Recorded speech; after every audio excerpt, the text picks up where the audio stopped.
Hello friend, कैसे हैं आप सब। उम्मीद है कि आप सब अच्छे हैं, आप लोग की तैयारी अच्छी। चलिए ठीक है दोस्तों, आज हम 1 to 5 के लिए सेट नंबर 6 आप लोग के साथ डिस्कस करेंगे, जिससे हम 90 क्वेश्चन आप साथ डिस्कस करने वाले हैं और 30 मैथ का जो अलग से हम वीडियो आप लोग को डेली सुबह को 8 बजे देते हैं और ये 90 क्वेश्चन रात को 7 बजे। ठीक है, तो वीडियो को लास्ट तक बन रहिएगा। और जो फ्रेंड इस चैनल पर पहली बार विजिट कर रहे हैं तो चैनल को सब्सक्राइब कर लीजिए और अपने दोस्तों में शेयर जरूर कर दिए। ठीक है दोस्त, चलिए स्टार्ट करते हैं हम लोग क्वेश्चन नंबर 61 से। चलिए, ये रहा क्वेश्चन नंबर आपका 61। कहता है कि बड़े पैमाने पर वनों की कटाई का सबसे बड़ा दुष्प्रभाव क्या है। तो यहाँ पर राइट आंसर आपका क्या हो जाएगा, मिट्टी का क्षरण। यानी देखिए, जब पेड़ पौधे होते हैं तो मिट्टी को क्या होता है, बांधे रखती है। ठीक है ना, तो पेड़ों के बिना यानी मिट्टी उड़ने के लिए स्वतंत्र होती है। जब पेड़ पौधे नहीं तो मिट्टी यहाँ से वहाँ चला जाता है। अब पेड़ पौधे रहने से क्या होता है, मिट्टी को एक तरह से बांधे रहता है। ठीक है, चलिए क्वेश्चन नंबर यहाँ आपका 62 कहता है निम्नलिखित में से कौन सी फसल मिट्टी में नाइट्रोजन की मात्रा को समृद्ध करती है। तो यहाँ पर राइट आंसर आपका जितने भी पल्स प्लांट होता है, दाल वाले पौधे होते हैं, तो इसका राइट आंसर आपका क्या हो जाएगा, क्योंकि इसी के जड़ में क्या होता है, राइजोबियम होता है, जो नाइट्रोजन को नाइट्रेट में क्या करता है, कन्वर्ट करता है। क्वेश्चन नंबर यहाँ आपका 63 कहता है निम्नलिखित में से क्या ऊर्जा का पारंपरिक स्रोत है। कह रहे कौन सा इसमें ऊर्जा का पारंपरिक स्रोत है। तो यहाँ पर राइट आंसर आपको बताने हैं। तो 63 का राइट आंसर आपके यहाँ 2 हो जाएगा, यानी जल विद्युत। याद रखिएगा, जल विद्युत जो है इसका राइट आंसर हो जाएगा। ये रहा अगला प्रश्न, देखिए क्वेश्चन नंबर यहाँ आपका 64 कहता है खदानों में अधिकांश विस्फोट किसके मिश्रण के कारण होते हैं। तो बिल्कुल इजी प्रश्न, तो याद रखिए हवा के साथ मीथेन, हवा के साथ मीथेन इसका राइट आंसर हो जाएगा। ये रहा अगला प्रश्न, देखिए क्वेश्चन नंबर यहाँ आपका 65। क्वेश्चन नंबर 65 कहते हैं निम्नलिखित में से किसका ईंधन मूल्य सबसे अधिक है। अनेक तरह से समझ सकते, उष्मीमान सबसे ज़्यादा किसका होता है। तो याद रखिएगा हाइड्रोजन का उष्मीमान क्या होता है, सबसे ज़्यादा होता है। ठीक है, चलिए आगे बढ़ते हैं हम लोग। क्वेश्चन नंबर यहाँ आपका 66 कहता है हीरा और पन्ना होता है। देखिए हीरा और पन्ना क्या होता है। ठीक है, तो आपको पता है कि हीरा एक कार्बन का प्रूफ होता है। तो कार्बन दो ऑप्शन में दे रखा है, यहाँ और यहाँ दे रखा है। अब यहाँ पन्ना की बात हो रहा है, तो पन्ना क्या होता है, बेरिल होता है। तो यहाँ पर राइट आंसर आपका क्या हो जाएगा, 1 हो जाएगा। ठीक है, चलिए आगे बढ़ते हैं हम लोग। ये देखिए अगला प्रश्न, देखिए क्वेश्चन नंबर यहाँ आपका 67 कहता है कि लैक्टिक अम्ल समानतः पाया जाता है। देखिए लैक्टिक अम्ल किसमें पाया जाता है, जनरली ये दूध में। दूध में लैक्टोज होता है जो दही में कन्वर्ट होता है, तो वो लैक्टोज और लैक्टिक में क्या होता है, कन्वर्ट हो जाता है। तो यहाँ पर राइट आंसर आपका 2 हो जाएगा। ये रहा अगला प्रश्न, देखिए क्वेश्चन नंबर यहाँ आपका 68 कहता है सुरक्षा माचिस की तिली की नोक और रगड़ने वाली सतह में सामान्यतः प्रयुक्त होने वाले पदार्थ कौन होता है। तो बताना, तो यहाँ पर लाल फास्फोरस, यहाँ पर लाल फास्फोरस हो जाएगा। उसके बाद और आ जाता है इसमें कांच के पाउडर भी हो जाएंगे। ठीक है, तो यहाँ पर राइट आंसर आपका क्या हो जाएगा, 4, यानी 1 से अधिक इसका राइट आंसर हो जाएगा। ठीक है, चलिए आगे बढ़ते हैं हम लोग अगले प्रश्न की तरफ। क्वेश्चन नंबर यहाँ पर 69 कहता है बिजली एक पेड़ों को भी जला सकती है क्योंकि इसमें अत्यधिक मात्रा में क्या होता है। तो यहाँ पर राइट आंसर आपका 2 हो जाएगा, विद्युत ऊर्जा। याद रखिए विद्युत ऊर्जा होता है। ठीक है, चलिए ये देखिए अगला प्रश्न, क्वेश्चन नंबर यहाँ आपका 70। क्वेश्चन नंबर 70 कहता है कि जब एक जहाज एक नदी से समुद्र में प्रवेश करता है तो क्या होता है। देखिए जब जहाज जो है नदी से समुद्र में प्रवेश करता है तो जहाज क्या होता है, ऊपर की तरफ थोड़ा उड़ जाता है। ऐसा क्यों होता है, क्योंकि समुद्र के पानी का जो डेंसिटी होता है, जो घनत्व होता है, वह नदी के पानी से क्या होता है, ज़्यादा होता है, इसलिए थोड़ा ऊपर उड़ जाता है। तो यहाँ पर राइट आंसर आपका क्या हो जाएगा, 1 हो जाएगा। ठीक है, चलिए ये देखिए अगला प्रश्न, देखिए क्वेश्चन नंबर यहाँ आपका 71 कहता है टाइफाइड और हैजा विशिष्ट उदाहरण है। टाइफाइड और हैजा जो है विशिष्ट उदाहरण है, तो आपको बताने किसके उदाहरण है। तो यहाँ पर राइट आंसर आपका ये जल जनित यानी जल से होने वाला क्या है, ये रोग है। याद रखिएगा। ठीक है, चलिए आगे बढ़ते हैं हम लोग अगले प्रश्न की तरफ। ये रहा अगला प्रश्न, क्वेश्चन नंबर यहाँ आपका 72 कहता है कि हवा एक मिश्रण है जिसमें निम्नलिखित गैस है। तो आप लोगों को पता है कि हवा एक गैस है, इसमें कौन कौन से गैस होते हैं, जैसे नाइट्रोजन हो गया, ऑक्सीजन हो गया, कार्बन डाइऑक्साइड हो। देखिए इसमें ऑप्शन में क्या दे रखा है। तो यहाँ पे 72 का राइट आंसर क्या होगा, तो ऑक्सीजन हो जाएगा, नाइट्रोजन हो जाएगा। देखिए अन्य गैस दे रखा है, तो यहाँ पर ऑप्शन होना चाहिए ए होगा, क्योंकि ऑक्सीजन ज़्यादा होता है और नाइट्रोजन ज़्यादा होता है। ऐसे यहाँ भी नाइट्रोजन दे रखा है और ऑक्सीजन नहीं दे रखा, तो इसलिए ऑप्शन के अकॉर्डिंग यहाँ पर 72 का राइट आंसर आपका 1 होना चाहिए। ये रहा अगला प्रश्न, देखिए क्वेश्चन नंबर यहाँ आपका 73। मानव शरीर में शामिल होता है, मानव शरीर में शामिल होता है तो कितने परसेंट पानी होते हैं? लगभग 60 से 70% क्या होते हैं? शरीर में क्या होते हैं? पानी होता है। ये रहा अगला प्रश्न, देखिए क्वेश्चन नंबर यहाँ पर 74 कहता है पेट्रोलियम के निर्माण के संबंध में निम्नलिखित में से कौन सा कथन असत्य है? तो यहाँ पर राइट आंसर आपका क्या हो जाएगा? कौन सा कथन थोड़ा छोटा कर दूं तो यहाँ पर राइट आंसर आपका क्या हो जाएगा? आपका 3 हो जाएगा। क्या हो जाएगा? 3। लाखों वर्ष में वायु की अनुपस्थिति निम्न ताप और निम्न दाब में मृत जीवों को पेट्रोलियम और प्राकृतिक गैस में परिवर्तित कर देता है। तो यहाँ पर राइट आंसर आपका क्या हो जाएगा? 3। देखिए पहले क्या कि खुद से आप लोग प्रैक्टिस कीजिए और 90 में कितने स्कोर करते हैं। 90 में आपके पास कम से कम कितना आना चाहिए? कम से कम 60 के आसपास होना चाहिए, ठीक है, 60 के आसपास होना चाहिए। देखिए धीरे धीरे क्या हो रहा है, कंपटीशन क्या होता है, बढ़ता चला जा रहा है। और जो मैथ का अलग से करा रहे हैं तो मैथ में देखिए मैथ रीजनिंग में कम से कम आपको 25 के आसपास रखिए और स्कोर यानी 100 कुल मिलाकर अगर 120 की अगर हम बात करते हैं, अगर आपका स्कोर 95 के आसपास है तो समझिएगा आप अच्छे कर रहे हैं, बहुत अच्छे हैं, ठीक है ना। समझिए कि 90 से आपको कम नहीं करना है, ठीक है, 120 में 90 से कम नहीं करने हैं, ठीक है। चलिए आगे बढ़ते हम लोग अगले प्रश्न की तरफ। ये रहा अगला प्रश्न, देखिए क्वेश्चन नंबर यहाँ आपका 75 कहता है कि निम्नलिखित में से कैंसर का कारण बन सकता है और साथ ही इसकी तीव्रता और उपयोग के आधार पर इसे ठीक भी कर सकता हूँ। तो इसका राइट आंसर आपका क्या हो जाएगा? आयनिक विकिरण के द्वारा इसका राइट आंसर आपका 3 हो जाएगा। ये रहा अगला प्रश्न, देखिए क्वेश्चन नंबर यहाँ पर 76 कहता है आयोडीन की कमी से कौन सी रोग होती है? तो याद रखिए ग्वाइटर यानी कहने का मतलब घेगा रोग होता है, ठीक है। चलिए आगे बढ़ते हम लोग। दोस्त वीडियो पसंद है तो प्लीज़ लाइक कीजिएगा और अपने दोस्तों में शेयर जरूर कर दीजिएगा, ठीक है। चलिए ये यहाँ पर दे रखा आपको क्या करना है, एक तरफ पादप रोग दे रहा है, दूसरी तरफ सूक्ष्म जीव दे रखा। तो अब देखिए यहाँ पर नींबू में कैकर रोग जो होता है वह जीवाणु के कारण होता है। किसके कारण होता है? जीवाणु का, यानी ए का हो जाएगा आपका 2।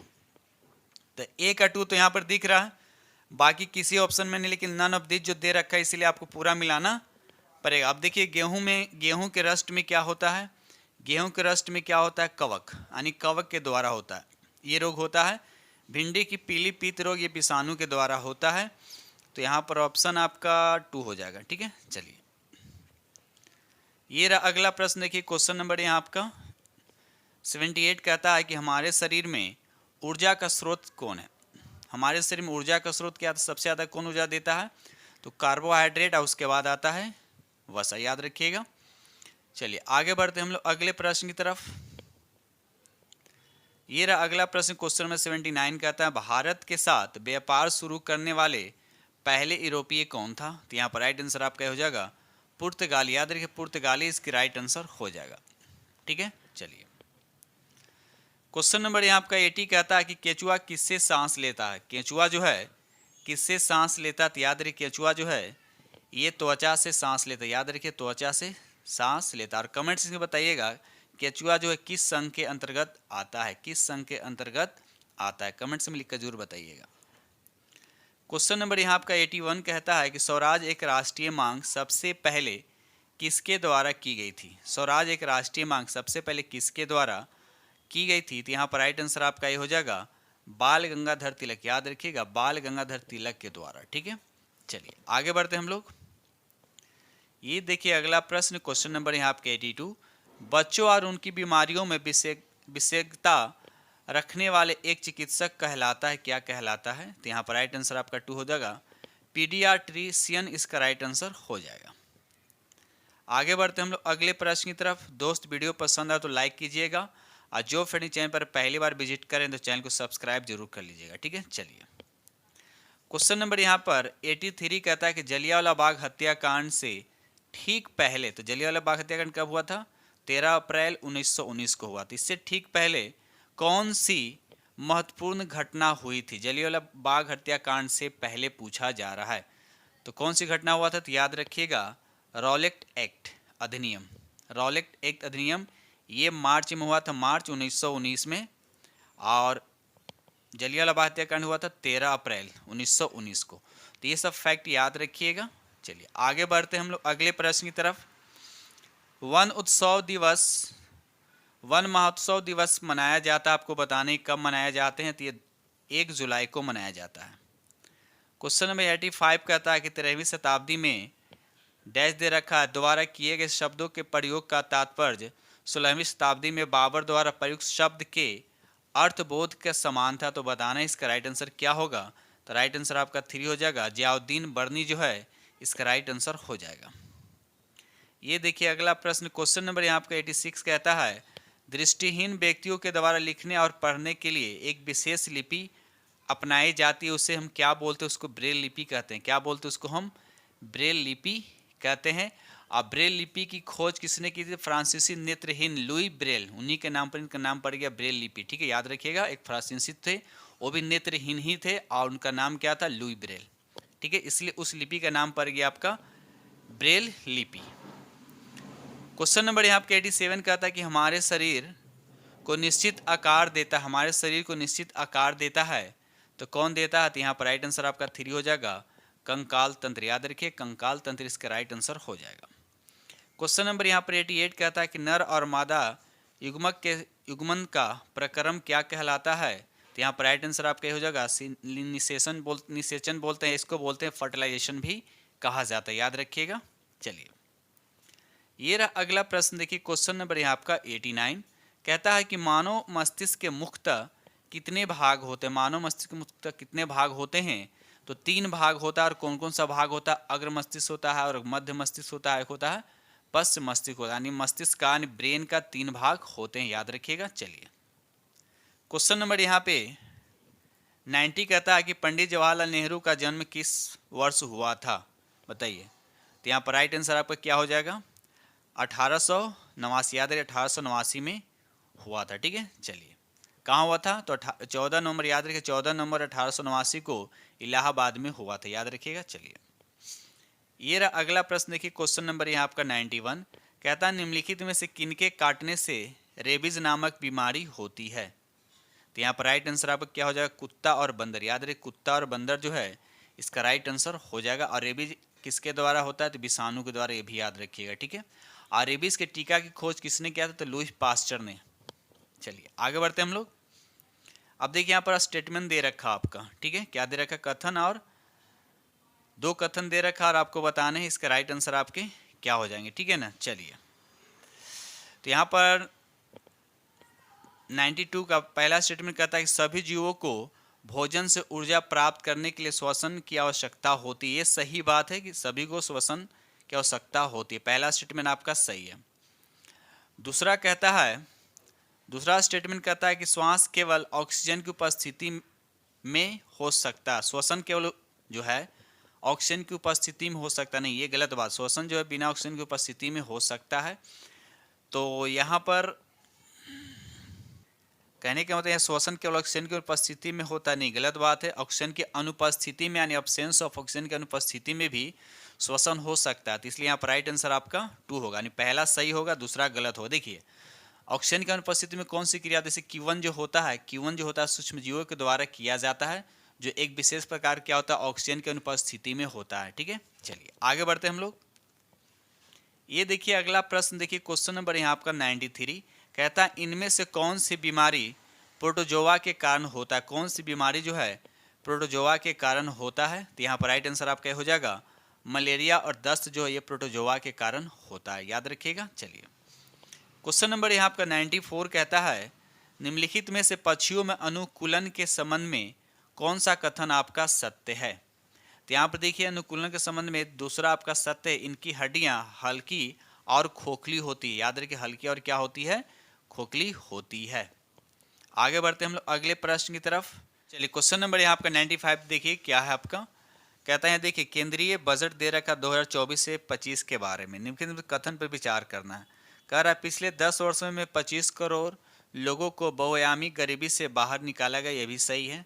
पीएम जनधन खातों का उपयोग करने से 14 लाख करोड़ रुपये के प्रत्यक्ष हस्तांतरण सरकार को 2.7 लाख करोड़ रुपये की बचत, ये भी सही है। तो पहला दूसरा जब है समझ 2 सही हो गया, तो देखिए यहाँ पर क्या दे रखा है, तो यहाँ पर आपका राइट आंसर आपका 4 हो जाएगा, यानी 1 से अधिक। तीसरा भी चेक के लिए भी आपका क्या है, सही है। ठीक है, चलिए आगे बढ़ते हैं हम लोग अगले प्रश्न की तरफ।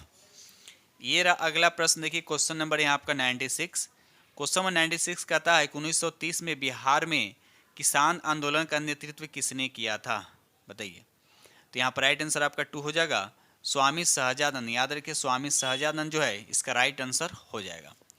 आगे बढ़ते हैं हम लोग अगले प्रश्न की तरफ। ये रहा क्वेश्चन नंबर आपका 97 कहता है भूकंप की तीव्रता मापने के लिए किस यंत्र का उपयोग किया जाता है। तो यहाँ पर राइट आंसर आपका 3 हो जाएगा, रिएक्टर स्केल का उपयोग किया जाता है। ये रहा अगला प्रश्न, देखिए क्वेश्चन नंबर यहाँ आपका 98 कहता है वसा का पूर्ण उरेपन पाचन जिस अंग में होता है वह क्या। पाचन किस अंग में होता है, देखिए क्षुद्रांत्र यहाँ लिखा हुआ, छोटी आंत को ही कहा जाता है, ये भी याद रखिएगा। चलिए आगे बढ़ते हैं हम लोग अगले प्रश्न की तरफ। ये रहा अगला प्रश्न, देखिए क्वेश्चन नंबर यहाँ आपका 99 परंपरागत कृषि में किस फसल को ज़्यादा पानी की ज़रूरत होती है। तो यहाँ पर देखिए धान की खेती के लिए आपको पता ही होगा कि धान की खेती के लिए सबसे ज़्यादा पानी की ज़रूरत होता है, और ये क्या आता है, खरीफ फसल होता है। याद रखिएगा ये खरीफ फसल होता है, बाकी गेहूं और चना क्या होता है, ये रबी फसल के अंतर्गत आता है। आगे बढ़ते हैं हम लोग। क्वेश्चन नंबर यहाँ पर 100 कहता है कि ब्रिटिश हाउस ऑफ कॉमन में सर्वप्रथम किस भारतीय ने आर्थिक निष्कासन सिद्धांत की भर्त्सना की थी। बताइए इसका राइट आंसर क्या होगा। तो यहाँ पर राइट आंसर आपका हो जाएगा दादा भाई नौरोजी। याद रखिए दादा भाई नौरोजी जो है इसका राइट आंसर हो जाएगा। ये रहा अगला प्रश्न, देखिए क्वेश्चन नंबर यहाँ आपका 101 कहता है कि पूर्ण स्वराज दिवस मनाया गया था। पूर्ण स्वराज दिवस जो है मनाया गया था, तो इसका राइट आंसर आपका 1 हो जाएगा, 26 जनवरी 1930 को। याद रखिए 26 जनवरी 1930 को पूर्ण स्वराज दिवस मनाया गया था। ये रहा अगला प्रश्न, देखिए क्वेश्चन नंबर यहाँ आपका 102 कहता है कि गौतम बुद्ध ने अपना पहला उपदेश किस स्थान पर दिया था। गौतम बुद्ध सबसे पहले उपदेश कहाँ दिए थे, तो याद रखिएगा सारनाथ में। याद रखिएगा सबसे ज़्यादा उपदेश कहाँ दिए थे, सरस्वती में, ये भी याद रखिएगा। चलिए आगे बढ़ते हैं हम लोग। क्वेश्चन नंबर 103 कहता है बिहार का राजकीय वृक्ष क्या। बिहार का राजकीय वृक्ष क्या है। तो यहाँ पर राइट आंसर आपका क्या हो जाएगा, पीपल हो जाएगा। अब फूल पूछेगा तो गेंदा का फूल जो होता है, और उसके बाद मछली पूछेगा तो मांगूर हो जाएगा, और राजकीय पक्षी पूछेगा तो गौरैया हो जाएगा। तो ये सब याद रखिएगा। चलिए क्वेश्चन नंबर यहाँ आपका 104 कहता है कि लेप्चा, नेपाली और भूटिया सामान्यतः किस राज्य में निवास करते हैं। किस राज्य में निवास करते हैं। तो यहाँ पर राइट आंसर आपका 2 हो जाएगा, सिक्किम राज्य में। याद रखिएगा सिक्किम राज्य में निवास करते हैं।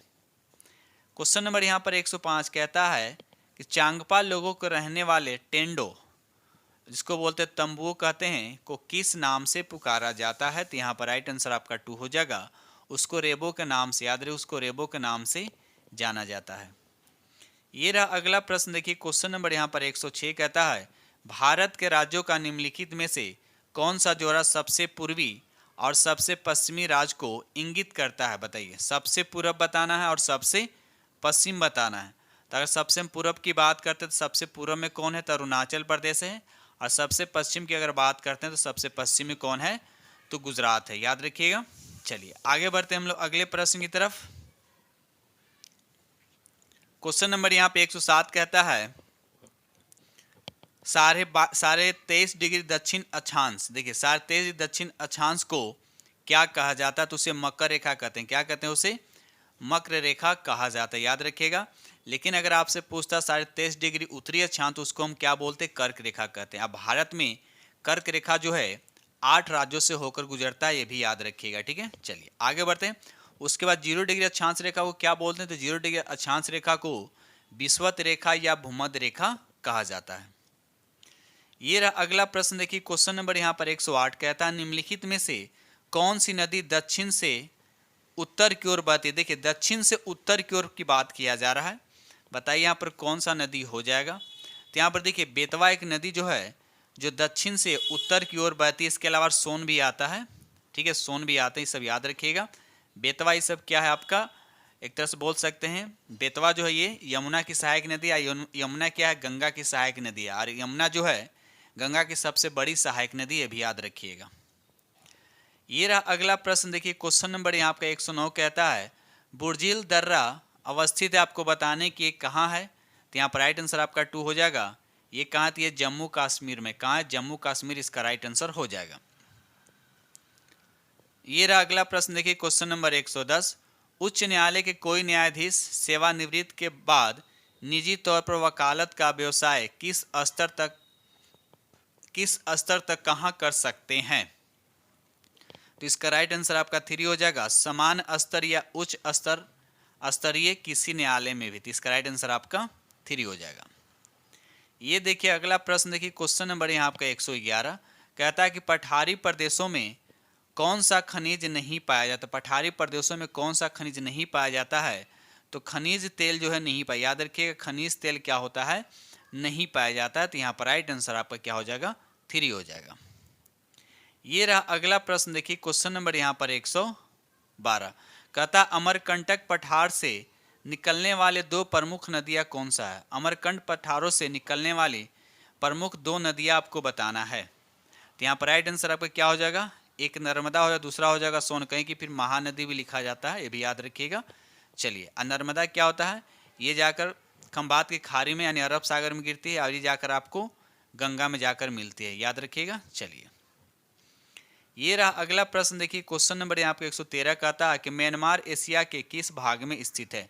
म्यांमार जो एशिया के किस भाग में स्थित है, आपको मैप इमेजिन कीजिएगा तो याद है दक्षिण पूर्व एशिया में, याद रखिएगा। अगर मैप आप लोग को पता होगा तो ये समझिए एक तरह से बिहार, इंडिया के इधर, इंडिया के पूरब में है और एशिया के क्या हो गया, दक्षिण पूरब में पड़ता है। ठीक है, तो मैप अगर आप लोग को पता हो तो आसानी से इसको बता सकते हैं कि कहाँ पर इसका लोकेशन है। चलिए देखिए अगला प्रश्न, देखिए क्वेश्चन नंबर यहाँ पर 114 कहता है प्रतिवर्ष विश्व जैव विविधता दिवस किस तिथि को मनाया जाता है? तो यहाँ पर राइट आंसर आपका 3 हो जाएगा, 22 मई, याद रखिएगा 22 मई जो है इसका राइट आंसर हो जाएगा। ये रहा अगला प्रश्न, देखिए क्वेश्चन नंबर यहाँ आपका 115 कहता है विश्व का सर्वाधिक सक्रिय ज्वालामुखी कहाँ स्थित है? विश्व का सर्वाधिक सक्रिय ज्वालामुखी जो है कहाँ स्थित है? तो याद रखिएगा जनरली क्या होता है, ये प्रशांत महासागर के आसपास होते हैं, याद रखिए कहाँ होते हैं, तो प्रशांत महासागर के आसपास होते हैं। इसलिए अधिकांश सक्रिय ज्वालामुखी जो है रिंग और फायर के आसपास केंद्रित होता है, इसलिए प्रशांत महासागर के आस, अरे देखिए रिंग और फायर की बात किया तो रिंग और फायर पूछा था किस महासागर के अंतर्गत होता है, तो प्रशांत महासागर के अंतर्गत होता है, ये भी याद रखिएगा। चलिए क्वेश्चन नंबर यहाँ आपका 116 कहता है निम्नलिखित में से किस श्रेणी को सहाद्री के नाम से जाना जाता है? तो यहाँ पर राइट आंसर आपका 2 हो जाएगा, पश्चिमी घाट को, याद रखिएगा पश्चिमी घाट जो है इसका राइट आंसर हो जाएगा। ये रहा अगला प्रश्न, देखिए क्वेश्चन नंबर यहाँ पर 117 कहता है उस उपकरण का नाम बताइए जिसके द्वारा मनुष्य की सत्यता की जांच की जाती है। मनुष्य के सत्यता की जांच की जाती है, तो यहाँ पर राइट आंसर आपका क्या हो जाएगा, पॉलीग्राफ, याद रखिए पॉलीग्राफ इसका राइट आंसर हो जाएगा। क्वेश्चन नंबर यहाँ आपका 118 कहता है कि निम्नलिखित में से कौन सा रॉक सिस्टम भारत के 90% से अधिक कोयले की आपूर्ति करता है? बताइए, कह रहा है कि कौन सा रॉक सिस्टम जो है भारत के 90% से अधिक कोयले का उत्पादन करता है? तो बताइए यहाँ पर राइट आंसर क्या होगा, तो 18 का राइट आंसर आपका 3 हो जाएगा, गोंडवाना प्रणाली, याद रखिए गोंडवाना प्रणाली जो है इसका राइट आंसर हो जाएगा। ठीक है, चलिए आगे बढ़ते हैं हम लोग। ये रहा क्वेश्चन नंबर आपका 119 कहता है निम्नलिखित में कौन सा पक्षी कैक्टस के कांटों के बीच घोंसलों का निर्माण करता है? देखिए कैक्टस के कांटों के बीच घोंसलों का निर्माण करता है, ठीक है ना, एक तरह सेफ्टी हो गया। बताइए इसका राइट आंसर क्या होगा, तो यहाँ पर राइट आंसर आपका 3 हो जाएगा, कपोतक यानी डव इसका राइट आंसर हो जाएगा। ये रहा अगला प्रश्न, देखिए क्वेश्चन नंबर यहाँ आपका 120 कहता है कि अंतर्राष्ट्रीय दिव्यांगजन दिवस पर राष्ट्रपति द्रौपदी मुर्मू ने बिहार के किस महिला को श्रेष्ठ दिव्यांगजन राष्ट्रीय पुरस्कार 2023 से सम्मानित किया है? तो यहाँ पर राइट आंसर आपका 3 हो जाएगा, ज्योति सिन्हा को, याद रखिएगा ज्योति सिन्हा को इसका राइट आंसर हो जाएगा। क्वेश्चन नंबर यहाँ पर 121 कहता है भारत का कौन सा राज्य अधिकतम राज्यों की सीमा को छूता है? कौन सा अधिकतम राज्यों की सीमा को छूता है? तो यहाँ पर उत्तर प्रदेश जो है इसका राइट आंसर हो, याद रखिए उत्तर प्रदेश जो है इसका राइट आंसर हो जाएगा। कमेंट सेक्शन में बताइएगा कि भारत के कितने राज्य जो है उत्तर प्रदेश से सटा हुआ, कितने राज्य जो है उत्तर प्रदेश से सटा हुआ, कमेंट सेक्शन में लिख कर जरूर बताइएगा। ठीक है, चलिए आगे बढ़ते हैं हम लोग। क्वेश्चन नंबर यहाँ आपका 122 कहता है भारत की कोकिला किसे कहा, भारत कोकिला किसे कहा जाता है? तो यहाँ पर राइट आंसर आपका ये हो जाएगा सरोजिनी नायडू, याद रखिए सरोजिनी नायडू को भारत कोकिला कहा जाता है। और स्वर्ण कोकिला किसे कहा था? तो लता मंगेशकर का, याद रखिएगा। चलिए ये रहा अगला प्रश्न। देखिए क्वेश्चन नंबर यहाँ आपके 123 कहता है कि स्प्रूस, देवदार, चीर आदि के पेड़ पृथ्वी के निम्नलिखित में से किस प्राकृतिक क्षेत्र में पाए जाते हैं। तो यहाँ पर सही आंसर हो जाएगा आपका 3 हो जाएगा, टैगा प्रकार, यानी टैगा प्रकार के वन में पाए जाते हैं। तो राइट आंसर आपका 3 हो जाएगा। ये रहा अगला प्रश्न। देखिए क्वेश्चन नंबर यहाँ आपका 124 कहता है कि राज्यसभा का सदस्य बनने के लिए उम्मीदवार की आयु कम नहीं होना, कितना किससे कम नहीं होना चाहिए। तो 30 वर्ष से कम नहीं होना चाहिए, 30 वर्ष से कम नहीं होना चाहिए। तो यहाँ पर राइट आंसर आपका क्या हो जाएगा, 2 हो जाएगा। ये रहा अगला प्रश्न। देखिए क्वेश्चन नंबर यहाँ पर 125 कहता है भारत में मधुमक्खियों के अंडे देने का समय होता है। देखिए भारत में मधुमक्खियों को अंडे देने का समय कौन सा मौसम होता है, बताइए किस मौसम में यानी किस महीने में अंडे देते हैं। तो याद बहुत अच्छा क्वेश्चन है। तो यहाँ पर राइट आंसर आपका 3 हो जाएगा। अक्टूबर से सिर्फ दिसंबर, याद रखिए अक्टूबर से दिसंबर के महीने के बीच क्या करते हैं, अंडे देते हैं। तो बहुत इंपॉर्टेंट क्वेश्चन, याद रखिएगा। चलिए आगे बढ़ते हैं हम लोग। ये रहा अगला प्रश्न। देखिए क्वेश्चन नंबर यहाँ आपका 126 कहता है कि राज्य के नीति निर्देशक तत्वों को किस देश के संविधान से लिया गया। तो इसको आयरलैंड के संविधान से लिया गया है, याद रखिएगा। चलिए क्वेश्चन नंबर 127 कहता है कि मैकमोहन रेखा जो भारत और चीन के बीच सीमा निर्धारित करती है निम्नलिखित में से किस राज्य की उत्तरी सीमा तक खींची गई। तो देखते हैं ऑप्शन क्या दे रखा है यहाँ। चलिए यहाँ पर ऑप्शन दे रखा आपका जम्मू कश्मीर, उत्तर प्रदेश, हिमाचल प्रदेश। तो यहाँ पर तो कोई नहीं होगा, यहाँ पर राइट आंसर आपका क्या हो जाएगा, 5 होगा। तो अब राष्ट्र वाले किस राज्य की उत्तरी सीमा, किस राज्य की सीमा से खींची। तो याद रखिए अरुणाचल प्रदेश, याद रखिएगा अरुणाचल प्रदेश की उत्तरी सीमा की ओर खींची गई थी, याद रखिएगा। चलिए आगे बढ़ते हैं हम लोग। ये रहा अगला प्रश्न। देखिए क्वेश्चन नंबर 128 कहता है कि मौसम रिपोर्ट तैयार करने के लिए सरकार का निम्नलिखित में से कौन सा विभाग उत्तरदायी है। तो यहाँ पर राइट आंसर आपका 2 हो जाएगा, मौसम विभाग इसका राइट आंसर हो जाएगा। क्वेश्चन नंबर यहाँ पर 129 कहता है कि नदी कह रहा है कि नंदी पहाड़ियाँ किस राज्य में स्थित है। नंदी पहाड़ियाँ जो है ये किस राज्य में स्थित है। तो यहाँ पर राइट आंसर आपका 3 हो जाएगा। ये कर्नाटक में, याद रखिए कर्नाटक में स्थित है, ठीक है। चलिए ये रहा अगला प्रश्न। देखिए क्वेश्चन नंबर यहाँ पे 130 कहता है कि भारत ने किसके आयात को सुव्यवस्थित करने के लिए राष्ट्रीय एकल खिलाड़ी प्रणाली शुरू की है। तो यहाँ पर 130 का राइट आंसर आपका 2 हो जाएगा। चिकित्सा उपकरण इसका राइट आंसर हो जाएगा। ये रहा अगला प्रश्न। क्वेश्चन नंबर 131 कहता है कि बरचान यानी बरखान किसको संदर्भित करता है। तो यहाँ पर राइट आंसर आपका ये हो जाएगा अर्धचंद्राकार रेत टिब्बा, इसका राइट आंसर हो जाएगा। ये रहा अगला प्रश्न। देखिए क्वेश्चन नंबर यहाँ पे 132 कहता है शिक्षा का अधिकार कानून किस आयु वर्ग के बच्चों के लिए बना है। किस आयु वर्ग के बच्चों के लिए बना है। तो यहाँ पर राइट आंसर आपका 2 हो जाएगा, 6 से 14 वर्ष, याद है 6 से 14 वर्ष। इसे अगस्त 2009 में अधिनियम किया गया था, याद रखिए 2009 में इसे अधिनियम किया गया था। चलिए आगे बढ़ते हैं हम लोग। ये रहा अगला प्रश्न। देखिए क्वेश्चन नंबर यहाँ पे 133 कहता है किसी स्थान की जलवायु प्रभावित होती है। अब देखिए किसी स्थान की जलवायु जो प्रभावित होती है वह किससे प्रभावित होती है। तो समुद्र के दूरी से भी प्रभावित होती है, समुद्र तल से ऊंचाई से भी प्रभावित होती है, और कितनी देर अक्षांश पे सबसे प्रभावित होती है। तो कुल मिलाकर यहाँ पर राइट आंसर आपका क्या हो जाएगा, 4 हो जाएगा। आगे बढ़ते हैं हम लोग अगले प्रश्न की तरफ।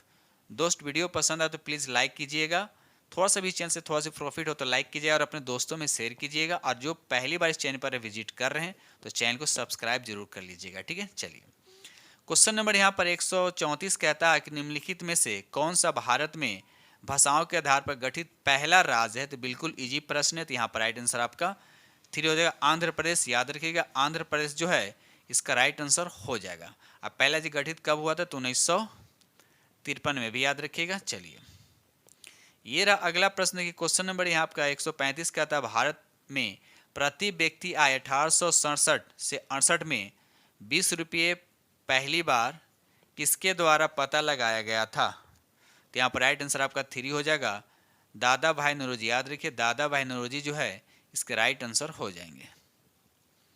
ये रहा अगला प्रश्न। देखिए क्वेश्चन नंबर यहाँ आपका 136 करेक्ट। दक्षिण पूर्व रेलवे, बताना है कि दक्षिण पूर्व रेलवे जो है इसका मुख्यालय कहाँ है। तो इसका राइट आंसर आपका ये हो जाएगा कोलकाता। याद रखिए कोलकाता इसका राइट आंसर हो जाएगा, ठीक है। वही हम बात करते हैं अगर जबलपुर की बात करते हैं तो ये पश्चिम मध्य रेलवे का मुख्यालय है, ये भी याद रखिएगा, ठीक है। चलिए आगे बढ़ते हैं हम लोग अगले प्रश्न की तरफ।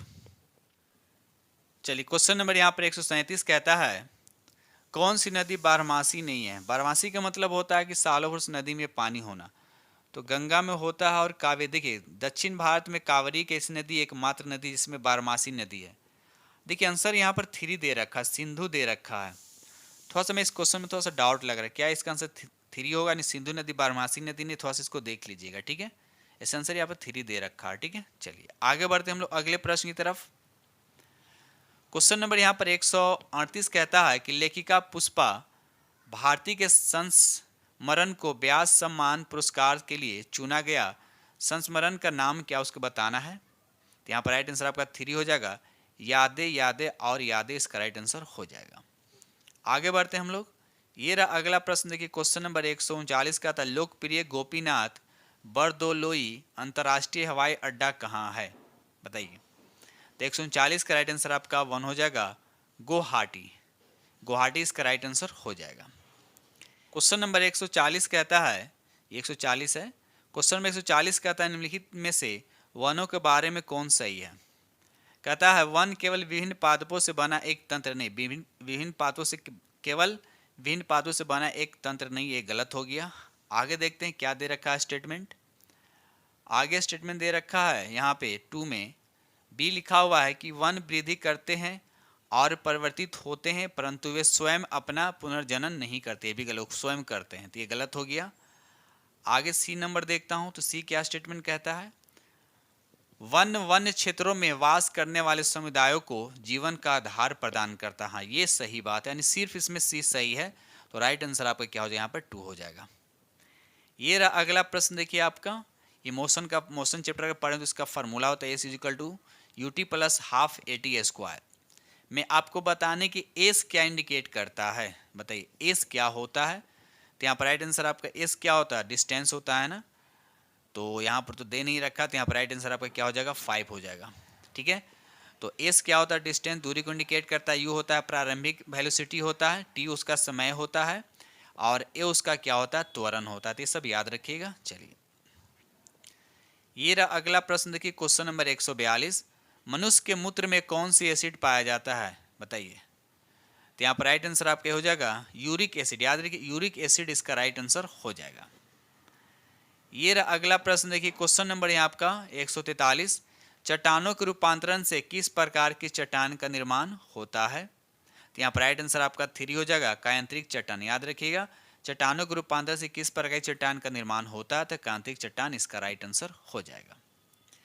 ये रहा अगला प्रश्न, देखिए यहाँ पर देखिए आपका स्टेटमेंट दे रखा है, आपको बताना है कि इसमें से कौन सा आपका सही है। पहला कहता है कि बड़े घरों के अंदर की छतें पर लकड़ी की सुंदर नक्शाई होती है, इनमें से एक विशेष डिजाइन खत्म बंद, तो ये भी सही है। उसके बाद यहाँ बी नंबर दे रखा है कि यहाँ के पुराने घरों की विशेषता, कहता है कि जालीदार खिड़कियाँ जो बाहर की ओर उभरी होती है इन्हें हम डब कहते हैं, तो ये भी आपका सही है।